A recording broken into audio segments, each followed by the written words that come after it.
What is up, ladies and gentlemen? Welcome back to a brand new video. Today we'll be showing the top weapons from each class. Now when I say class, I don't mean best weapon from recon or support or engineer. No, I mean each weapon type. So the best assault rifle or the best carbine or the best shotgun. We'll be going through all the weapons, and it's not just one best weapon. I'm gonna give you a little bit of a guide of which weapons are usable, which weapons are worth ranking up, and which ones you might want to skip, so you save a little bit of time. I know the leveling in weapons is kind of crazy in this game. It takes quite a bit to max out weapons, so I want to help you guys, not waste too much time on the weapons that you might not like or are just not really worth it. Let's get right into it. The first class is the assault rifle class, and now I have good news for most of you guys. It's the M433 that's actually quite good. Not the best, but it's worth leveling up. It's the first assault rifle you get. There's only one problem. The assault rifle, the M433, doesn't have a lot of range. It's a close range assault rifle with quite a lot of spread, quite a lot of recoil. It can be quite hard to use, especially when you're newer to shooters. I have a guide for the M433 if you want to know exactly what attachments I would recommend. I'll leave a link down in the description. Unfortunately, I don't have a guide for every single weapon in the game yet. I really want to master out the weapon, basically get it to level 50 before I share a full-on guide with you guys. But for the M433, guide is already up. Now, going over to another assault rifle that's quite good is the NVO. The NVO is a gun you unlock through the challenges, I believe.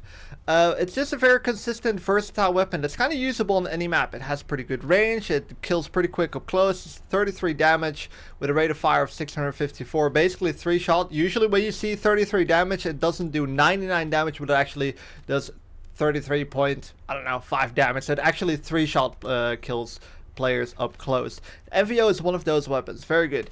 Now the best assault rifle is the Court 6B67.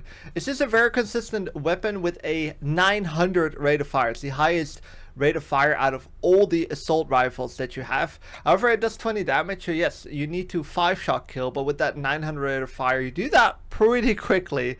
So that's not really the main problem. Also, the recoil is quite good. You can put an extended mag on there. Also, one of the guns I do have a guide with on the channel. It's literally the first weapon I maxed out. Absolutely love this. If you love the AEK from Battlefield 3 and 4, you're gonna love this weapon. It has the same vibes. Now for a fast killing weapon, the TR7, the fastest killing assault rifle, it's not that good. The recoil is pretty rough on it. All the other assault rifles that I'm not naming, they're not bad, but they just don't really compete with the assault rifles already named. So the M433 is good, the Court, and the NVO. Moving over to the Carbine. The Carbine, honestly, this was one of the hardest ones for me because there's a lot of good Carbines out there. However, the best one was easy. That is the M4A1, one of the most dominant weapons right now in the game. Of course, be sure when you're checking this video, check the date, because maybe things could be out of date in like a month or 2 or 3. They could bring some weapon updates, but for now the M4A1 is absolutely incredible. It has a 900 rate of fire, same as the Court. However, it does 25 damage, so you kill with 1 bullet faster, but the recoil on this gun is a little bit more tough. You don't really use it as well up range because of that recoil. It can be a little bit more challenging to use, so you kind of run around with like running and gunning. Then it's the perfect weapon. Also, one of the guns I do have a guide with.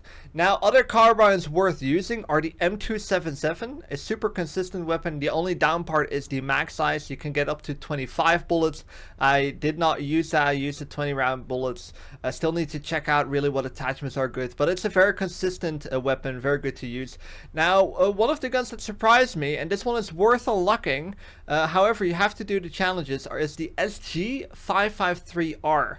I believe you need to do a challenge for this, or 2 challenges, but it's worth it. The SG553R is very good. It has a 3-shot kill potential up close, but it's one of those guns that kind of can do everything. It's very consistent, and be sure I'll have a guide with this gun up very soon. It's an underrated weapon. I don't really die to this very often. It might be because it's a bit challenging to unlock, but it's worth it. Also, another gun that's worth unlocking is the GRT. If you like the M433 on the assault rifle class, you're gonna like the GRT. It's almost like not, well, I wouldn't really say copy paste, but it really feels similar to the M433. It also has an 830 rate of fire, also does 25 damage, so it's a 4-shot kill up close. Moving over to the submachine gun class. Now, I'm gonna also say with this one, I was struggling to figure out the best one, and I'm not 100% sure, but I can give you guys a good guide of which ones are worth using and which ones are not. I'm actually going to start with the KV9 and the SCW, both very similar weapons, not the best submachine guns. However, if you're an absolute skill cannon and do not miss a lot of shots, you're going to love these weapons. There's a very big down part of both of these weapons. They have a small mag. Both have 15. I think the SCW has 15 by default and the KV9 has 17 by default. The KV9 goes up to 27 bullets and the SCW goes up to 25 bullets. So the mag sizes are always going to be small, so you're going to have to be strategic with your reloads with these guns. However, they have the fastest time to kills out of most of the automatic weapons up close. So if you do not miss your shots, you're going to basically win every single gunfight, but you have to be smart with the reloads. Definitely guns worth pointing out, but I wouldn't really suggest these guns to beginners, to people who are new to shooters. It's a fun and challenging weapons. Also, other guns I could recommend is the SL9. If you struggle with the recoil, you're gonna love the SL9. Has low recoil, beams basically, and is usable on any map. USG 90, also very consistent. It has a 50 round mag, so it's good for the big farm kills, but it's not the greatest at gunfights. Now, the best submachine gun, I think I would have to go with the PW5, or the MP5 as many like to call it. It's one of those guns that is usable in any range, has good hip fire, good reload speed, barely any recoil. It's one of the beamiest SMGs in the game, so it actually can compete with ARs for that medium range. And that's why I really love the PW5. And I had a hard time picking if the SGX was better or the PW5, but I think the PW5 is just a little bit more versatile. The SGX does kill a little bit faster, has a higher rate of fire also with the 25 damage, but the recoil is just a little bit worse on it, so it's a little less versatile. Two submachine guns I do not like using are the UMG 40 and the PW7. Moving over to the LMGs, there's quite some gems in the LMGs here, and I have good news again. The L110, the first LMG you unlock, is the best LMG, I think, so far. I have to max out some LMGs, but I think the L110 is actually one of the better ones. It's very consistent. It's one of those weapons where you get one framed up close. 720 rate of fire with a 25 damage potential, and it does that for quite a while. The damage range on the LMG is quite good, so worth ranking up. And the heavy barrels on LMGs are extremely overpowered because you have spread in this game.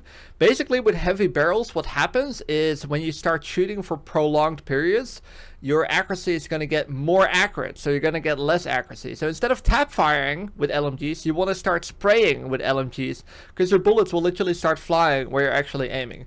A super useful attachment, and especially useful on the L110. Other LMGs worth using is the DRS. However, this plays a little bit more like an AR. So if you like that, you like it. The DRS is extremely good. It's not really an LMG.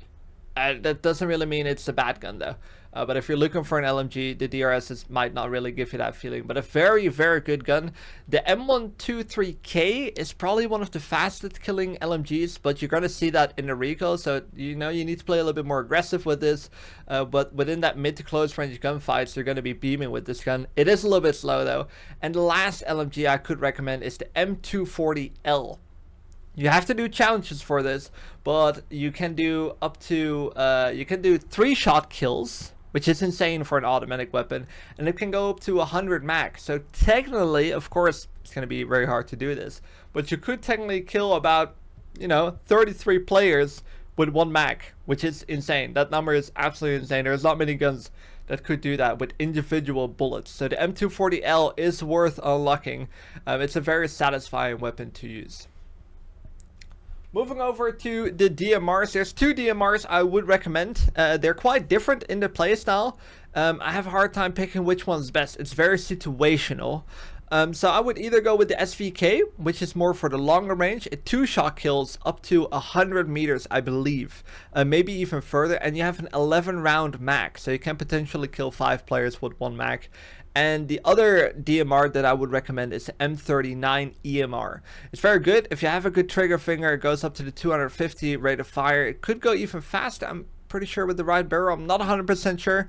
But with a good rate of fire, you kill players pretty quick. It has a 40 damage, but you have a 1.5 headshot multiplier, which means you can do 60 damage with a headshot, which means you can do 1 headshot, 1 body shot, and it will drop the player, which with a rate of fire of 257 is extremely quick. So if you're positioned well with the EMR, you're going to be doing quite a lot of damage. Moving over to the snipers. Now, there's 3 snipers in this game, and the best one, I think, is the SV98. And I have to explain that a little bit, because snipers might maybe disagree.